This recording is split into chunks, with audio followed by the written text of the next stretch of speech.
This is Catholic Daily Reflections for Thursday of the 19th week in Ordinary Time. Today's reflection is entitled, Always and Forever Forgiving. Peter approached Jesus and asked him, Lord, if my brother sins against me, how often must I forgive him? As many as 7 times? Jesus answered, I say to you, not 7 times, but 77 times. St. John Chrysostom, in commenting upon this passage, explains that 77 times was a way of saying always. In other words, Jesus was not giving a specific number to the times we must forgive. He was saying that forgiveness must be offered forever and always without limit. This is the depth of forgiveness offered to us. This passage also shows the contrast between the human tendency towards forgiveness and God's. Peter, no doubt, must have thought that he was being generous by asking if he should forgive his brother as many as 7 times. Perhaps he thought Jesus would be impressed by this apparently generous suggestion. But the infinite mercy of God can never be outdone. There is simply no limit to the mercy of God, and therefore there must be no limit to the mercy we offer others. What is your personal practice when it comes to seeking the forgiveness of God in your life? And what is your practice in regard to offering forgiveness to another? This line quoted above introduces the parable of the unforgiving servant. In that parable, the servant owed his king a huge amount. In mercy, the king forgave the debt just as God is willing to forgive us no matter what. But forgiveness does have one price. The price is that we must also forgive others to the same extent. Thus, when the servant who was forgiven a huge amount later sees one of his servants who owed him a much smaller amount, he demands the debt be paid in full. The result is that the king hears of this and withdraws his mercy, requiring the servant to pay him back in full. This tells us that forgiveness is not an option unless we are perfect and owe no debt to God. Of course, if anyone thinks that, then they are not living in reality.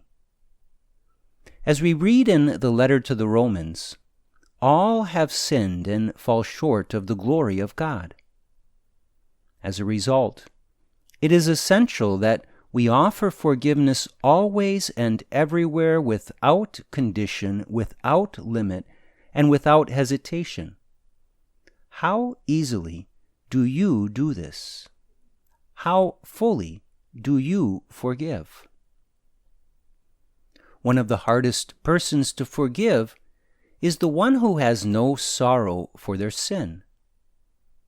When this happens, it is easy to justify our condemnation of them.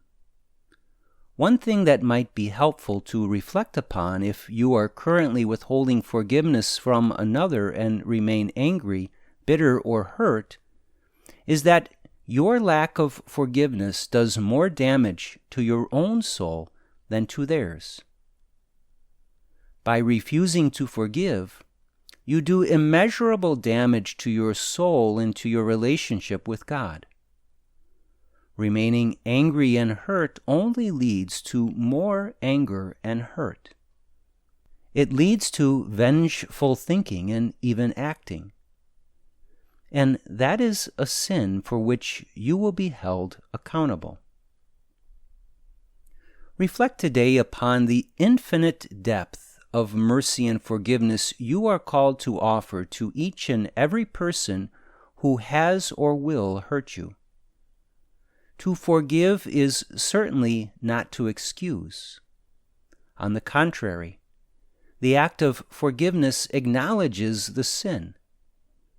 But mercy must be offered no matter what. Always, everywhere, unending, and without any conditions, it must be offered. If this is difficult to do it anyway, and do not stop. Doing so will not only help the sinner, it will also open the gates of mercy from God in your life. Let us pray. My forgiving Lord, your mercy is infinite and unfathomable.